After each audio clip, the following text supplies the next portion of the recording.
두각에서 통합과학 담당하고 있는 박헌진입니다. 오늘 이 시간은 우리 외대부고 1학기 중간고사 시험 분석 진행하겠습니다. 우선 제 교재 및 자료를 바탕으로 적중률 분석했더니 대략 78.5%의 적중률을 보였습니다. 현재 오늘 기준 1시 반 정도를 기준으로 42명의 학생들이 응답을 하였고, 그 내용으로 문항의 적중률 및 정답률에 대해서 분석 진행하겠습니다.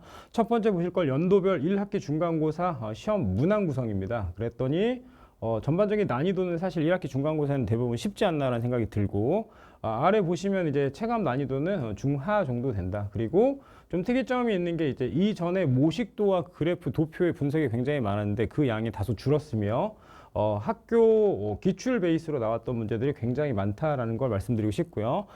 총원 대비 뭐 재원생이 나름 그래도 좀 있는 편이긴 한데, 여튼 재원생 중 총 19명이 현재까지 100점을 기록하고 있다라는 말씀을 드리고 싶습니다.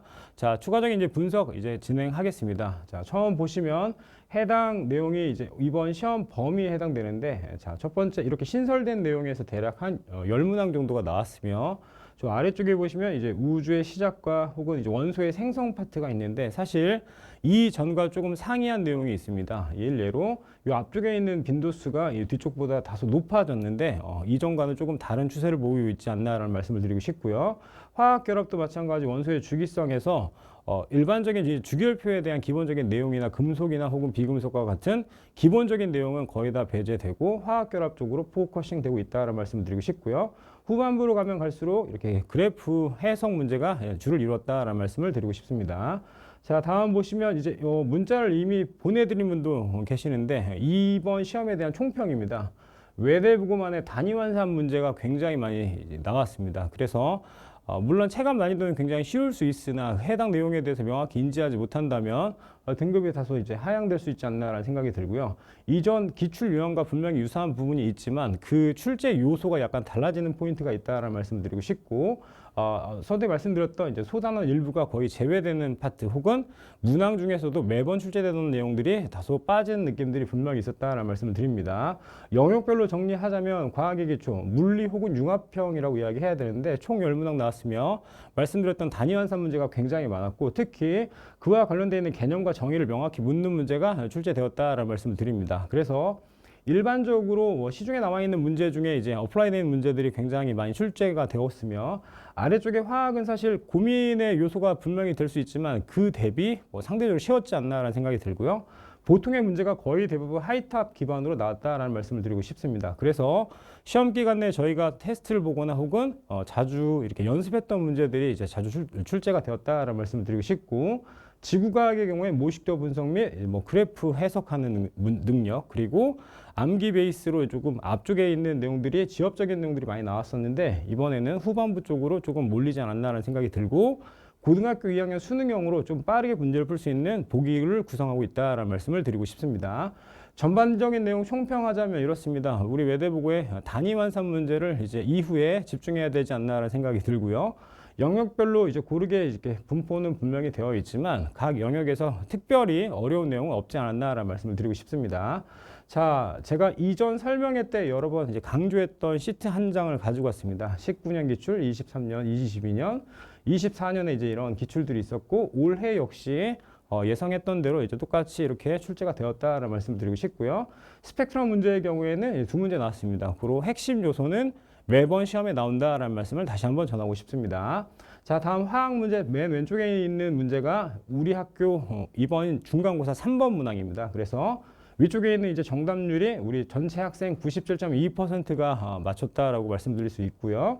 오른쪽에 있는 게 이제 제 최종 모의고사 3세트에서 4세트 정도 되는데, 그 내용 중에서 많이 연습했던 문제, 그리고 주중 테스트에서도 계속 연습했다. 고로 출제의 방향성에 대해서는 정확히 인지하고 있으며 그 내용을 바탕으로 기말고사 충분히 준비할 수 있다라는 자신감을 전합니다. 자, 다음 보시면 영역별로 다시 한번 정리하겠습니다. 그래서 보았더니 전체 문항은 한 10문항에서 9문항으로 이렇게 고르게 분포되고 있고요. 난이도를 보면 오히려 이제 지구과학 파트가 사실 좀 쉽지 않았나라는 생각이 들고, 화학도 사실 문항의 난이도는 분명히 있겠지만 나름 열심히 연습하는 파트이기 때문에 체감 난이도는 쉽다라고 말씀드릴 수 있습니다. 그래서 전체 문항 대비 이제 지구과학을 모두 다 맞았다. 그러니까 응답한 친구들 모두 다 맞은 문장이 2문항, 화학이 세 문항, 그리고 물리가 한 문항입니다. 그래서 보면 영역별로 다소 화학이 쉽지 않았나라는 말씀을 드리고 싶고, 그 중에서 이제 정답률이 가장 안 나온 문항들이 이렇게 한 세 가지로 꼽혔습니다. 보이시죠? 물리 파트, 즉 융합 파트가 다시 킬로에 해당됐다라는 말씀을 드리고 싶고, 하단이 정답률입니다. 그래서 각 문항별로 전체 정리를 해봤는데 노란색으로 체크되어 있는 게 저희 재원생이 이제 응답했던 비율이죠. 그래서 보시면 거의 대부분 100점에서 혹은 뭐 90%를 상회하고 있지만 일부 요소, 지구과학이나 각각 물리 파트 혹은 융합이라고 할 수 있는 이 파트들의 오답이 다소 많았다. 고로 해당 내용이나 혹은 신설되는 내용에 대해서 추가적으로 더욱더 노력을 기울여야겠다라는 말씀을 드리고 싶습니다. 자, 내신을 수능처럼 준비하겠다는 이제 다짐으로 항상 수업을 진행하고 있는데, 이번 앞서 말씀드렸던 분석 내용 중에 고난이도를 이렇게 소팅했습니다. 1번 스펙트럼은 두 문제가 나왔으나 보기의 구성과 그 내용의 이제 그 집중도에 따라서 사실 오답이 다소 나오는 문항이 하나 있었고, 서두에 말씀드렸던 단위 완산 문제는 이제 꾸준히 진행을 해야 된다. 그리고 요 파트가 이제 일반적으로 하이탑이나 혹은 수능형 문제에서 이제 어플라이 되는 문제들인데, 여튼 신설된 내용에 대해서는 학생들의 체감도를 높이기 위해서 좀 더 노력을 해야겠다라는 말씀을 드립니다. 자, 다음 보시면 모식도의 이제 특이성이 분명히 있는 거죠. 그래서 우리 학교의 특성이지 않나라는 생각이 들고요. 여러 번 말씀드렸지만 줄글이나 혹은 학교 수업을 바탕으로 보기를 구성하는 사례가 굉장히 많다고 말씀드렸는데, 필기 바탕으로 더욱더 노력을 해야겠다라는 말씀을 드리고 싶고, 자, 오른쪽에 보시는 게 이제 각각의 사례죠. 고등학교 2학년 수능 과정에 대해서 제가 영상도 추가적으로 남겼는데, 여튼 그와 같은 내용, 즉 학교 수업을 명확히 인지해야만 반드시 풀 수 있는 문제들이 빈번하게 출제된다라는 말씀을 드리고 싶습니다. 자, 그래서 각 교재별로 전체 적중률을 하나하나 확인했는데, 주간지의 경우에 한 11문장 정도 나왔으며, 테이크오버나 솔루션의 이제 빈도수 자체는 다소 이렇게 낮지만 사실 어려운 문제로 조금 포커싱이 돼 있다 보니까 전체의 적중률이 떨어지지 않았나라는 말씀 드립니다. 정리하자면 이 모든 내용 중에 다소 필수 유형 혹은 문항이 다소 쉬울 수 있는 문항들로 이제 출제가 많이 되었다라는 말씀을 드리고 싶고, 고난이도 영역은 사실 약간 배제가 되지 않았나라는 말씀을 드리고 싶습니다. 그리고 학교 수업을 따라가면서 이제 테스트를 출제했는데, 여튼 그와 관련되어 있는 적중률이 다소 높지 않았나라는 말씀을 드립니다.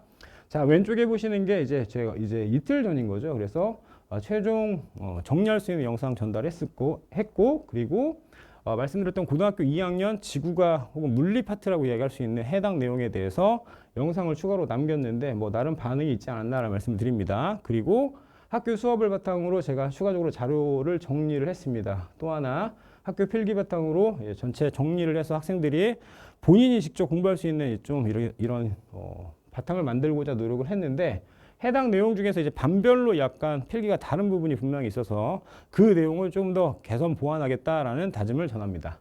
여튼 이 시험 대비 뭐 사실 무난하게 끝났다라고 할 수도 있고, 혹은 저 개인적으로는 100점이 많아서 기분이 좋다라고 말씀드릴 수는 없습니다. 왜냐, 그 중에서도 사실 시험을 못 본 친구들, 그리고 중간중간에 통화를 했는데 힘들어하는 친구들도 분명히 있는데, 기말고사 때 좀 더 이렇게 마음을 다잡고 열심히 할 수 있도록 도움이 되겠다라는 말씀 드리고 싶고요. 왼쪽에 보시는 게 5월 4일 날 제가 이번 시험 대비는 물리하고 화학이 포커싱이 되지 않나라는 생각이 들고, 친구들을 보았더니 이제 물리를 선행한 친구들은 굉장히 많지 않나라는 생각이 들어서 생명 시스템 소단 3개를 총 정리하는 특강을 마련했고, 다음 1학기 기말고사는 5월 11일 날 개강할 예정이다라는 말씀을 드립니다.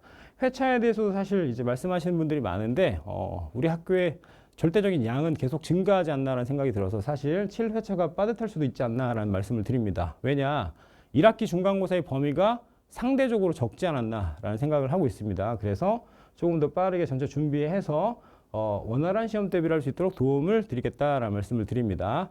항상 말미에 여러 번 말씀드리지만 어머니 그 마음처럼 저 역시 최선을 다해서 우리 학생들의 기쁜 소식을 전하기 위해 노력하겠습니다. 감사합니다.